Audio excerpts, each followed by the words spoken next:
Hello YouTube world, Mac Daddy 1911A1 here with the Shade Tree Survivalist. The title of the video that you are now watching will be update on the Colt Combat Unit, how it is doing. Before I start the video though, I had a viewer the other day ask a question about the coating on the gun, and I checked Colt's website from top to bottom, every single page on it that I could find, and they do not have it listed.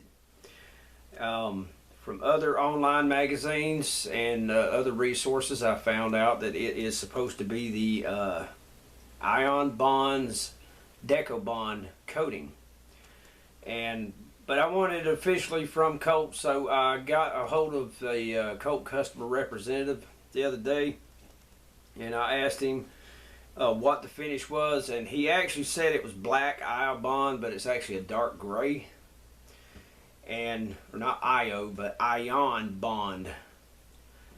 But I went to Ion Bond's website, and they call this particular coating for firearms Decabond. And Decabond is a military coating. Okay, it's has military firearms and tool applications. It's supposed to be very slick and so forth. In some of the videos you may see some little streaks along the side of the slide. That is from the plastic that I used to manufacture the temporary holster. Another update. Oh, and if you heard the goat there, we are now running an ISIS whorehouse, and ISIS fighters are coming here and they're getting their rocks off, and we're making a lot of freaking money. Actually, that's Kimmo's cell phone, and don't ask me, I have no freaking clue. She's a woman. What the hell? And now I lost my train of thought. So I'll go on to question number 2. I asked the guy, while I had him on the telephone, the Colt representative, I asked him, will Colt offer any rail guns in 40 Smith & Wesson in the future, or other calibers? He said he did not think so, and that for now it is only 9mm and 45 ACP, unless you get one of the competition models that you can have in 38 Super. You and your damn goats over there. I hope y'all are enjoying that. That's some great comedy relief. The third question I asked the young man was, will Colt offer the Colt Combat Unit, the M45A1, or the standard railgun with a medium or short trigger in the future? And he said it is as is, and that's all they come from the factory, is a solid steel trigger. Now, you will notice this is not a solid steel trigger. This is the aluminum lightweight trigger that has the adjustable stop in it. So apparently the tallow dealership that they, or distributor that my gun store got this from, apparently changed the trigger. So probably tonight or tomorrow I'm going to go ahead and order me a medium trigger, because this thing here is just, it's too long for me to comfortably, I mean, it's catching my finger right about here, right about the center of the index, I mean the tip of my finger, and that's just not good enough. And I'm probably order one, like I said, tonight.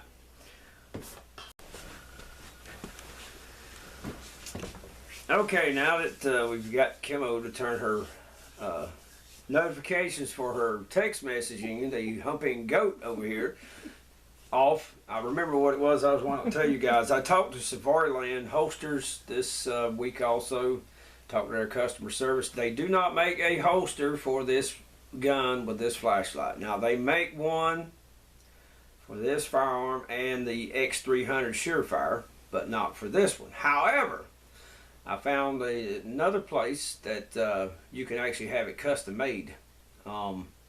It's a 2-piece holster. It mounts, then it also mounts to a, you know, any way you want to mount it, directly off the belt, off a thigh holster, off your molly vest, if you buy the adapter that goes with it.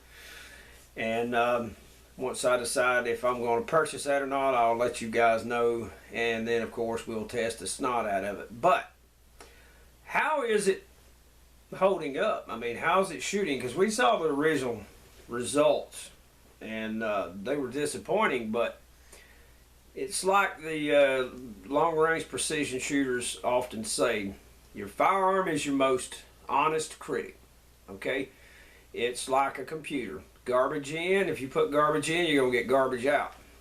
Well, my stance was off, my grip was off. I was just in a hurry, wanting to try it out now. And everything was just all out of whack. But today, I got outside and I wanted to know. I mean, I really took my time and analyzed my stance and so forth and corrected some things, and it has improved immensely. This is target number 1 and the results for number 1 and the number 4 shoot, because I was just too lazy to change it. All these holes over here on this side is the first time I shot it today, and you can see it's terrible. I mean, absolutely crappy. By the end of the session, of this particular session, we were up to this type of group up here at the top right hand, well, my left hand, your right hand corner up here. And you can see the groups tightened up quite a bit. Biggest thing is I pulled in, I gripped the gun harder with my support hand, and I pulled in real tight, plus I leaned into the stance to absorb the recoil better, and that was all it took.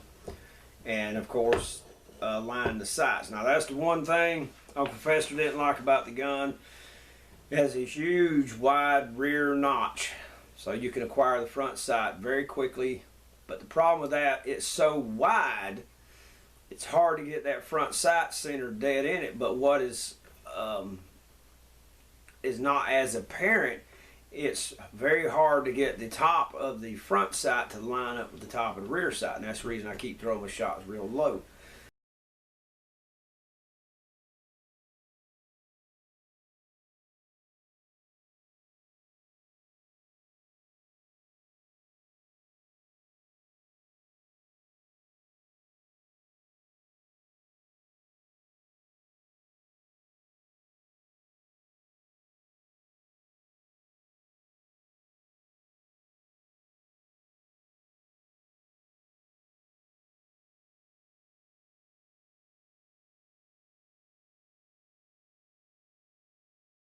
When I got used to that and understood where I was making my mistakes at, and I could get that top of the two sights lined up and then press the trigger straight through, boom, we were in business. Now let me show you the second string.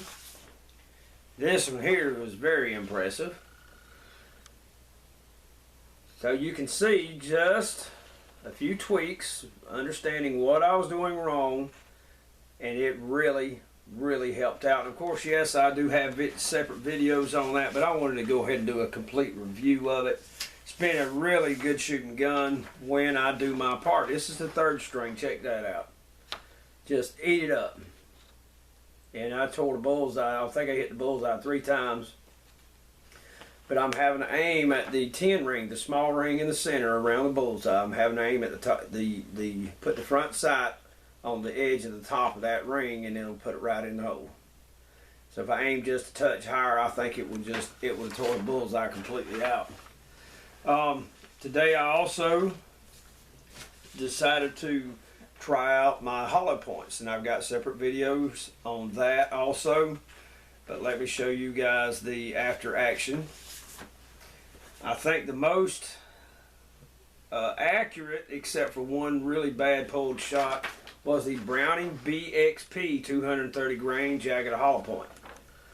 And you can see the one bad shot was this way down here, and all the others are pretty much centered, and I just chewed the bullseye out of that one also. That was the first test run with the jagged hollow points, and the Browning did very well. I really was impressed with it. After that, we went to the Federal, and the Federal, you know, because I don't have a ransom rest to take out the human error, that could have been me screwing up, but it was left and the group wasn't nearly as tight, but it ran flawless. The Browning ran flawless. Next up on the agenda was the 220 grain plus P Federal, or excuse me, 220 grain flex lock critical duty Hornady, which is also a plus P round, and not nearly as accurate either, shooting to the left, but I did have one dead on the money bullseye. Now the worst of the bunch turned out to be the most devastating, because I ended up shooting water-filled 2-liter bottles with each of these. And the Liberty Civil Defense 45 ACP plus P 78 grain hollow point. And all it is a hollow jacket. There's no freaking lead in or copper in it at all. And the accuracy results were not great, but by then I'd already put over 100 rounds through the gun during the day, and my hands were a little twitchy, so that may have had a lot to do with it. But I shot this 1 2-liter bottle and it literally exploded. The others put a hole all the way through, split the bottle front and back. But this one, when it hit, the damn bottle just came apart. I mean, it's you have to watch the video. It ripped it to pieces. So like I said, when I do my part, the gun is excellent. It functions 100% today, other than the slide lock is still not locking up all the time, and I'm using brand new magazines, so it's definitely something snagging in here.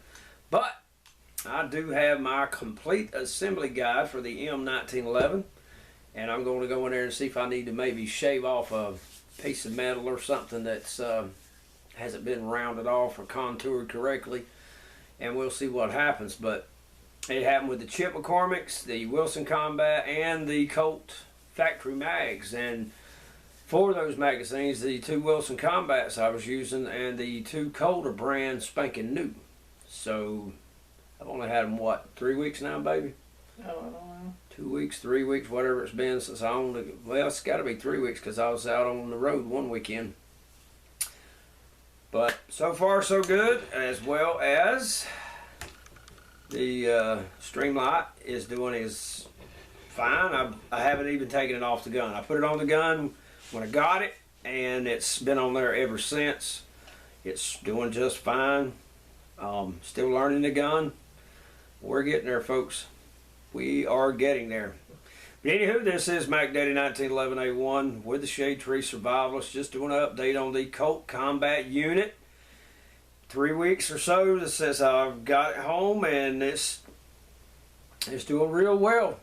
We will continue. Thank you very much for watching, everyone. Please like, share, subscribe, and as always, your comments are welcome as long as they are not stupid. Thank you very much. Y'all take care.